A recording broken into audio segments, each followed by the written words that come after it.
This is what it looked like when they came in. It was total bedlam. Do you remember that period of time? Total bedlam. People crammed onto the plane. And the toughest, meanest, most capable physically got on the plane. Not the people that we were looking for or that they wanted to bring in. Here's a picture for you. Just take a look at that plane. Standing on top of each other and sitting on top of each other. This is what we had under the Biden administration. If you talk about the Afghans, you know, there's a problem because so many bad ones came in on the planes. They just walked in. Whoever the strongest people were physically in a way, but whoever the strongest, they got on the planes. There was no checking. They just swamped the planes. They took off. We had no idea who they were. Yeah, do you want to ask a question behind? Of course, you just detailed that this suspect was flown in under the Biden administration. Yeah. But was he granted asylum under your administration? When it comes to asylum, when they're flown in, it's very hard to get them out. No matter how you want to do it, it's very hard to get them out. But we're going to be getting them all out now. Thank you very much. And I have a picture of a plane. This is what it looked like when they came in. It was total bedlam. Do you remember that period of time? Total bedlam. People crammed onto the plane. And the toughest, meanest, most capable physically got on the plane. Not the people that we were looking for or that they wanted to bring in. Here's a picture for you. Just take a look at that plane. Standing on top of each other and sitting on top of each other. This is what we had under the Biden administration. That whole thing should have never, ever happened.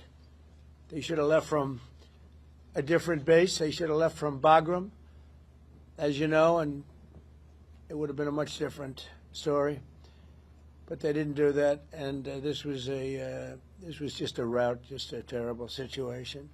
This heinous atrocity reminds us that we have no greater national security priority than ensuring that we have full control over the people that enter and remain in our country. For the most part, we don't want them. They come in illegally. They have a lot of problems. Their countries force them in because their countries are smart. They don't want them.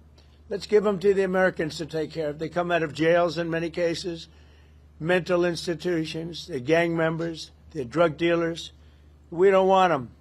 U.S. officials say that the suspect worked very closely with the CIA in Afghanistan for years, that he was vetted, and the vetting came up clean. He went cuckoo. I mean, he went nuts.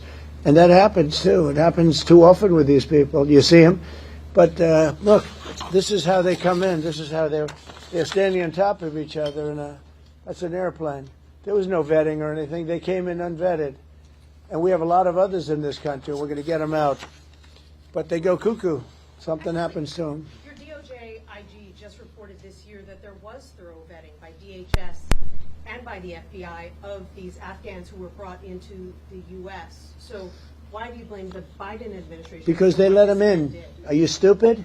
Are you a stupid person? Because they came on a plane along with thousands of other people that shouldn't be here, and you're just asking questions because you're a stupid person.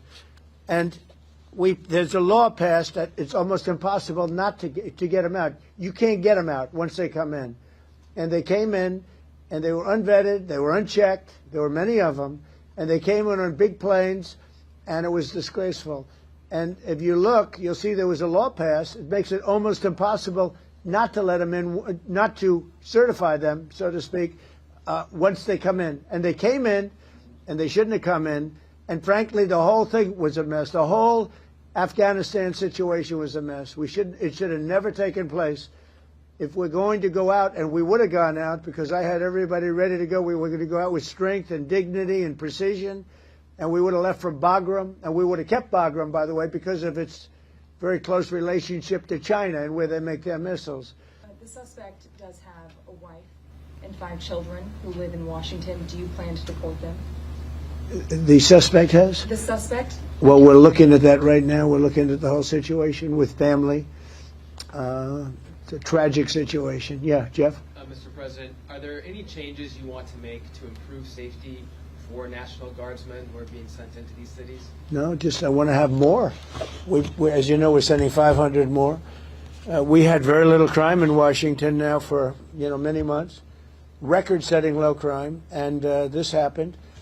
And I don't know how you put this on the scale of that. This is sort of different. This is terrorism threat, and this was done because they're so effective. If they weren't effective, you probably wouldn't have had this done. But this was done because the National Guard has been so effective. You know, you went from having a tremendous amount of crime and death, killing, everything else, to having none. And this happened, I assume, because it was so effective. And maybe this man was upset because he couldn't practice crime. Who knows what his motivation was? But what he did was horrible. And you've made changes for Afghanis' ability to apply for asylum. Do you blame all Afghans for this one man's mistake? No, but we've had a lot of problems with Afghans because they had a lot of them coming in on these planes. Again, I show you this picture. We had a lot of them coming in on these planes that are, look at them. There was no check-in. They just poured into the plane. And many of these people are criminals. Many of these people are people that shouldn't be here. And many of them have been gotten out. I mean, we've gotten out a lot of the people that, you know, we've taken a lot of them out of here. But they came in, legally, right? Yeah, I know, this the old story. Many are wonderful, yeah, I'm sure. I said many are here legally, though. What should they think in terms of their prospects? Well, they can't be happy, okay? They can't be happy.